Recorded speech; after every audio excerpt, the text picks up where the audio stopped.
Oi pessoal, tudo bem? Aqui é o Prof. Nabor, vamos gravar mais um vídeo para o nosso canal. Hoje nós vamos falar um pouquinho sobre a expressão vá para o quinto dos infernos. Olha que expressão, hein? Várias pessoas utilizam, a gente já escutou falar sobre isso, vá para o quinto dos infernos, mas a gente nunca consegue entender, ou de repente a grande maioria das pessoas não sabem por quê. E aí eu convidei o professor Eduardo, professor de História, um professor que mora dentro do meu coração, para falar um pouquinho sobre qual o significado de um quinto dos infernos. E eu, como professor de matemática, vou trazer algumas curiosidades só para te entender um pouco, né, o que é um quinto. Às vezes tu acha, um quinto é uma fração, só não é verdade, um quinto é uma fração. Mas o que essa fração representa? Ou seja, é tu ter alguma coisa e dessa alguma coisa tu dividir por 5. Ou seja, por exemplo, se eu tenho 100 reais e preciso pagar um quinto, eu tenho que tirar de cada 100 reais, 20 reais e dar pro outro, certo? Um quinto numa fração, se tu pegar uma parte de um inteiro, por exemplo, olha aqui, vamos pegar aqui dividido, faz de conta que meu desenho tá bonito, tá? 2, 3, 4, 1, 2, 3, 4, vamos lá, 5 pedacinhos, tá? Vamos supor que eu tenho aqui uma barra de ouro. E essa barra de ouro eu tenho que te dar um quinto dela, dividir em 5. Tu concorda comigo que cada pedacinho, se eu for passar para porcentagem, ele é o meu 100%? Certo? Ou seja, se esse cara, mais esse cara, mais esse cara, mais esse é o 100%, então esse aqui vai ser 20%, 20%, 20%, 20% e 20%. Ou seja, cada pedacinho, um quinto desta fração, cada um quinto representa 20%, ou seja, da minha barra de ouro, pode ser? O 20%, às vezes as pessoas não dão muita importância pelo percentual. Por exemplo, a conta deu 10 reais, eu tenho que dar 20%, vou lá, dou 2 reais, 2 reais não é nada. Os 2 reais, de repente, até pode, de repente, não representar para ti muita coisa, mas o 20%, o percentual é um percentual gigantesco, ele é muito alto. E isso fazia com que as pessoas, em determinada parte da história, tivesse que pagar 20%, tá? É muita coisa, tu concorda comigo? E nós vamos chegar num outro ponto, tá? O que representa esses 20%. Lá no vídeo, no canal do Prof. Nabor, tem um videozinho que fala sobre porcentagem. Como é que eu acho 20%? Aí vai a dica. Sempre que tu quiseres achar 20%, tu tampa uma casa do número. E multiplica por 2 depois. Porque se eu tampo uma casa, significa dividir por 10. Vezes 2, 20%. Vou te mostrar. Por exemplo, vamos pegar R$ 1.500, certo? Tampa uma casa, 10%. Então, 10% de R$ 1.500 é 150. 150 vezes 2, porque eu quero 20%, eu vou ter 300. Tampa uma casa e multiplica por 2. Ou seja, de R$ 1.500 eu tenho que pagar R$ 300. Às vezes o cartão de crédito cobra uma taxa quase de 20% de juros. É altíssima. Se eu devo lá R$ 1.000 no cartão de crédito, uma taxa de 20% vai me cobrar R$ 200 a mais. Certo? Então eu estou te trazendo essa ideia de 20%. Né? Agora vamos assistir um pouquinho o professor Eduardo, vamos ver o que ele vai falar, ele vai falar um pouquinho dessa história, vá para o quinto dos infernos. E não te esquece que tem alguma coisa a ver com o santo do pau oco, certo? Vamos ver então, um beijão pra ti. E aí pessoal, tudo bem? Em primeiro lugar eu quero me apresentar, eu sou o Eduardo Soares, professor de História, e eu recebi um convite do meu amigo, do meu irmão Nabor, para contribuir aqui com algumas curiosidades no que diz respeito ao termo o quinto dos infernos. E antes de começar o nosso papo, eu só queria agradecer o convite e dizer para vocês que não é por acaso que eu estou aqui. Eu tenho uma profunda admiração pelo Nabor. Nabor sempre foi um sujeito que me tratou muito bem e ele é um cara muito especial. Vocês estão assim, em ótimas mãos, vocês têm muita sorte de ter aula com o Nabor. Dito isso, dado esse abraço no meu amigo, essa é uma história bem interessante. Só que nós, professores de história, nós temos um probleminha, a gente gosta de falar muito. Então, antes de chegar nas curiosidades, eu só quero contextualizar melhor para vocês, que daí o termo vai fazer mais sentido. Todos aqui, em algum momento da vida, já devem ter ouvido falar do famosíssimo Tratado de Tordesilhas, o Acordo Tordesilhas. que foi essa linha imaginária estabelecida entre portugueses e espanhóis, e segundo esse acordo, todas as terras a oeste pertenceriam à Espanha e todas as terras a leste pertenceriam a Portugal.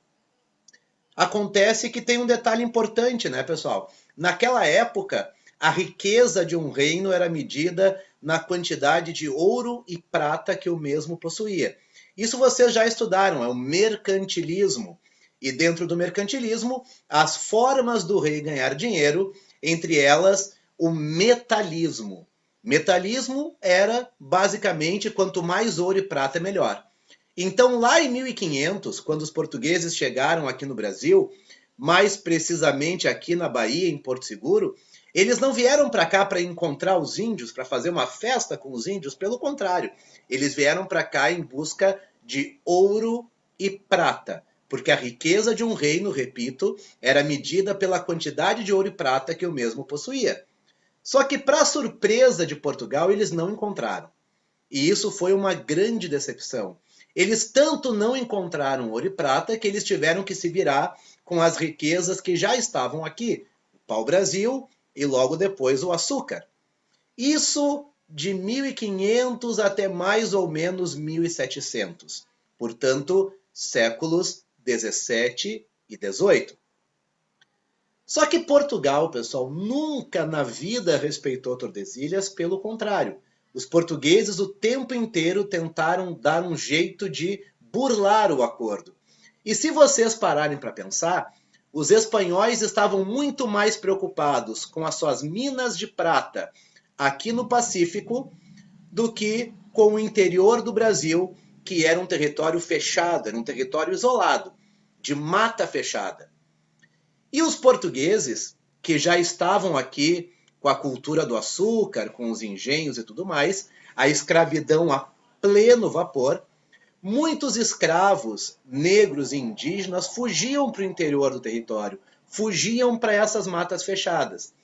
E quando eles iam para o interior, o único grupo que conhecia o território a ponto de capturá-los eram os chamados bandeirantes, que organizavam expedições em bandeiras, em grupos organizados. E esses bandeirantes, eles eram aqui da região sudeste, especialmente onde hoje é São Paulo. E o que acontecia? Imaginem que eu sou um dono de escravos, eu tenho ali indígenas e negros que trabalham para mim, e um grupo desses escravos fugiu para o interior do território. Eu contratava os bandeirantes, eles eram uma espécie assim de caçadores de escravos, e esses bandeirantes, então, eles entravam Tordesilhas adentro, desrespeitando o acordo em busca desses escravos. Só que quanto mais eles fugiam, quanto mais os escravos entravam território adentro, mais os bandeirantes exploravam o lado espanhol. Mais os bandeirantes exploravam o interior do Brasil.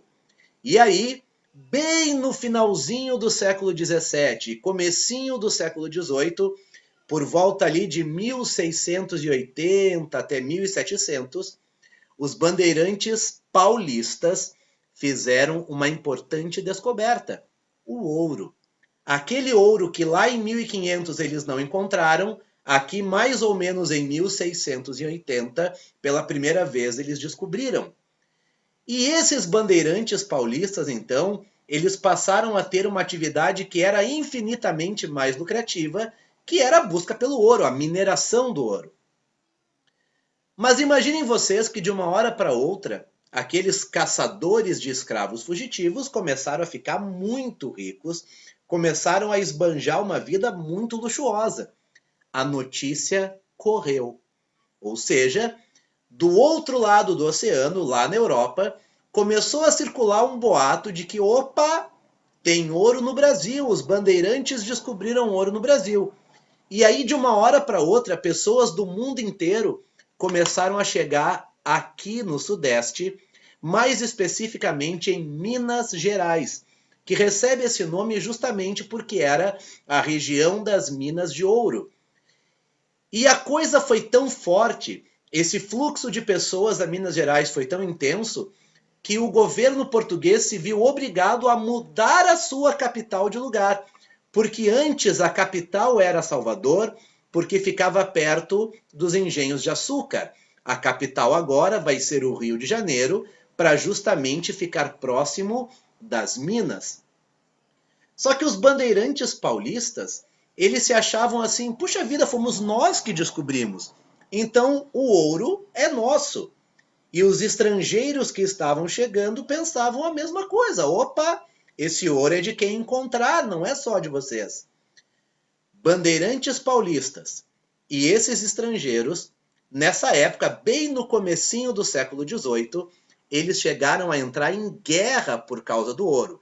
Uma guerra que ficou conhecida como Guerra dos Emboabas. Emboabas era um termo pejorativo que os paulistas usavam para denominar os estrangeiros. Os estrangeiros eram os emboabas.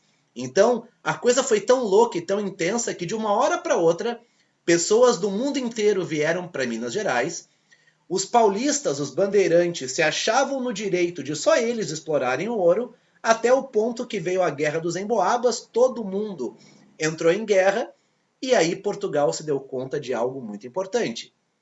Ou o nosso governo, ou a monarquia portuguesa vai intervir na região, vai organizar a bagunça, ou então essa busca pelo ouro vai ficar incontrolável. Considerando as guerras, considerando o interesse do mundo inteiro, e considerando que era importante organizar a região das minas, o governo português então decidiu organizar da seguinte forma. E aí a gente vai entrar na curiosidade do termo. Todos podem explorar o ouro.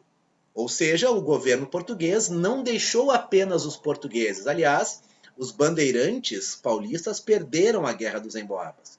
Então, a primeira determinação do governo português é que qualquer um, de qualquer lugar do mundo, poderia explorar o ouro das minas. Mas com uma condição. E a condição era a seguinte, aí entra a matemática, aí entra o meu amigo Nabor. O rei fez um acordo. De todo o ouro que vocês encontrarem, 1/5 fica comigo, rei. 4/5 ficam com vocês, mineradores. Ou seja, eu sou um português, eu moro lá no interior de Portugal, e eu vejo que agora eu posso ir para o Brasil e posso minerar esse ouro, eu posso buscar esse ouro. Qual é o acordo? Eu venho para o Brasil, eu vou adquirir escravos para me ajudarem nessa mineração, e de todo o ouro que eu encontrar, 1/5 vai para o rei e 4/5 ficam para mim. E aí vocês podem imaginar, pô professor, que baita acordo esse, hein? De tudo que eu encontrar, 1/5 para o rei, 4/5 para mim. Só que não foi bem assim. O ser humano, de maneira geral, ele sempre foi muito ganancioso. E quanto mais riqueza, mais se quer. O que rolou? O acordo era bastante simples. De todo o ouro que eu encontrar, eu divido ele em 5 partes iguais. Uma parte eu mando para o rei e 4 partes ficam para mim. Só que esses mineradores não gostavam de pagar o quinto, esse imposto. E o quinto, então, recebeu esse nome, esse apelido de Quinto dos Infernos. Que horror, que porcaria! Eu tenho que dar 1/5 do que eu ganho, só pode ser o Quinto dos Infernos. E aqui no Brasil, não é de hoje que a corrupção existe. Havia alguns casos aí bem curiosos. Por exemplo, vocês já devem ter ouvido falar naqueles cabelos Black Power, né? Que geralmente os negros, né, tem ali um cabelo que é mais enroladinho. Então, quando eles deixam crescer o cabelo, fica um cabelo alto, assim, armado. Eu acho bem massa. E os donos de escravo faziam o seguinte. Eles mandavam os seus escravos deixarem o cabelo crescer. E conforme eles iam encontrando ouro, os escravos guardavam aquelas pedrinhas dentro do cabelo. Era uma forma de não pagar o quinto. Ou alguns homens da igreja, olha só pessoal, a igreja ela reflete a sociedade. Então tem muitas pessoas vocacionadas, maravilhosas, mas já tinha naquela época ali alguns sem vergonhas. Então os membros da igreja, eles pegavam aqueles santinhos de madeira, eles cavavam o miolo do santo e deixavam o santo oco. E dentro daquele santinho, eles enchiam de ouro e fechavam. E aí vem aquela expressão também antiga do santinho do pau oco, ou seja, uma outra forma de driblar o quinto era justamente esconder o ouro dentro dos santinhos e passar então sem pagar o imposto, porque eles não gostavam. Por isso da expressão quinto dos infernos, ou seja, ninguém queria pagar o quinto. O quinto era uma porcaria para eles, era o quinto dos infernos. Só que essa expressão, que primeiro se populariza no Brasil, quinto dos infernos, porque ninguém queria pagar o quinto, na mesma época também começa a ser utilizada em Portugal, só que com um sentido diferente. Aqui no Brasil, o quinto dos infernos era tipo assim, ó, eu não quero pagar o quinto, então o quinto é dos infernos. Mas lá em Portugal, a expressão tinha um sentido diferente. O Brasil é o quinto dos infernos, porque lá é longe e lá é difícil de controlar. Os brasileiros tentam o tempo inteiro nos enganar, eles tentam não pagar o nosso imposto. Então, meus queridos, para fechar esse trechinho aqui, eu diria o seguinte: origem da expressão quinto dos infernos. Os brasileiros que aqui estavam não gostavam de pagar uma quinta parte ao rei de Portugal. Então esse imposto no Brasil ficou apelidado de quinto dos infernos, aquele imposto que ninguém queria pagar. Por outro lado, lá em Portugal, na mesma época, o quinto dos infernos era uma expressão usada para se referir ao Brasil. O Brasil é longe, lá é uma terra onde ninguém quer pagar o quinto, eles tentam nos enganar. Então, certamente, é o quinto dos infernos. Queridos, eu espero que vocês tenham entendido. Foi um prazer conhecer vocês, participar desse encontro. Nabor, muito obrigado pelo convite. Pode contar comigo sempre. E continuem aí estudando direitinho. E o mais importante, nessa quarentena, lembrem sempre de cuidar daqueles que sempre cuidaram da gente. Um grande beijo, muito obrigado e até a próxima. Valeu! Muito interessante a história, né? Como é que pode, né? Aí a gente começa a entender algumas coisas. E aí até eu trago alguma mensagem assim para te pensar. Hoje em dia, olha bem, um brasileiro em média, ele trabalha 153 dias no ano para pagar os seus impostos, sabia? Ele, em média, ele trabalha todo esse tempo, 153 dias, para pagar impostos. Bom, ou seja, isso não é antigamente, é hoje, atualmente. Essa é a média, 153 dias para pagar de imposto, tá? Isso me dá mais ou menos 2/5 do ano. Então vem aí, 2/5 do ano, 40% um brasileiro vai pagar de imposto, ou seja, ele tem que trabalhar uma média de 153 dias no ano para compensar. E esse dinheiro todo vai ser para pagamento de imposto. Se é bom ou ruim é outra discussão. Mas será, e aí eu levanto, será que a gente pagando 2/5, a gente não se encontra no 2/5 dos infernos? Pode ser, certo? Porque hoje em dia essa relação ela pode ser questionada. Ok? Um beijão pra ti, um abraço pro Prof. Nabor, muito obrigado, Eduardo, por ter participado. Até o nosso próximo vídeo. Um grande abraço pra vocês.